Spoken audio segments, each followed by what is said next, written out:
asema yajibu ala almar'ati, yapasa kwa mwanamke, yajibu ala almar'ati, ni wajibu kwa mwanamke, an tataallama alahkama, kujifunza hukumu mbalimbali, an tataallama alahkama, kujifunza hukumu mbalimbali, tuhimmuha allati, hukumu ambazo tuhimmuha, zinamuhusu huyo mwanawama, allati, hukumu ambazo tuhimmuha, yani zinamuhusu yeye huyo mwanamama, au zilokuwa muhimu kwake yeye.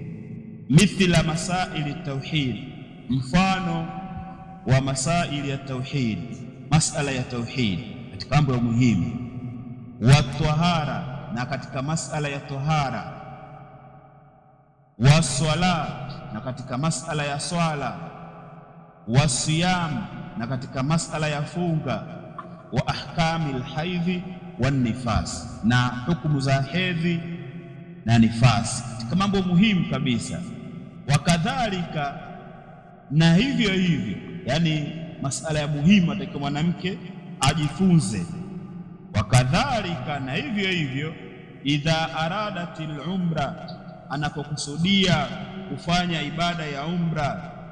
Wakadhalika, na hivyo hivyo, utampasa kuwa ni wajibu kujifunza na kujua zile hukumu zile. Idha aradatil umra, pindi anapoikusudia umra, au ilhajja, au anapoikusudia hija. Hatta ta'budu Allah ala basira, mpaka amwabudu Allah kwa ilmu. Hatta ta'budu Allah ala basira, mpaka amwabudie Allah kwa elimu. Tumisoma katika tauhidi katika ile surati Yunus, kul hadhihi sabili ana ad'u ila Allah, ad'u ila Allah ala basira. Kwa tushaisoma na basira, tumeona Sheikh Saadi kwamba anasema albasira maana yake alilmu wal yaqin.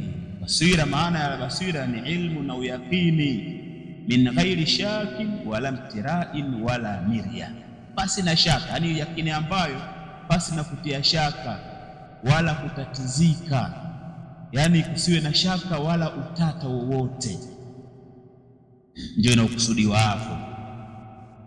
Kwa hiyo ni wajibu kwa mwanamke kujifunza, yani sio jambo la khiari, ni katika mambo ya lazima. Ndio maana akasema yajibu, yani sio khiari, ni lazima ajue masala hayo ya tauhidi. Kwa hiyo imeanza tauhidi sababu tauhidi awala, sio Sheikh kusoma ni tauhidi ndio jambo la kwanza, na maana awwal wajibi ala al-abidi maarifatul ilahi bitauhid au bitasdidi, jambo wajibu kwa mje, na maana ni kwa waja ni kumjua Allah kwa uhakika au kwa dalili au kwa kumpokesha, kwa sababu hayo mambo ya kwanza.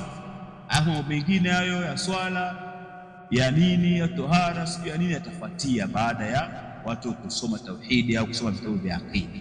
Bana chona kusema ukienda sehemu kuona markaz najishughulisha na masala ya swala au maswala ya mazingineyo ya zaka, lakini tauhidi au akida hamna, yani hapo jambo lao linakuwa limefeli, sababu ni kinyume na miongozo na maana ya sheria.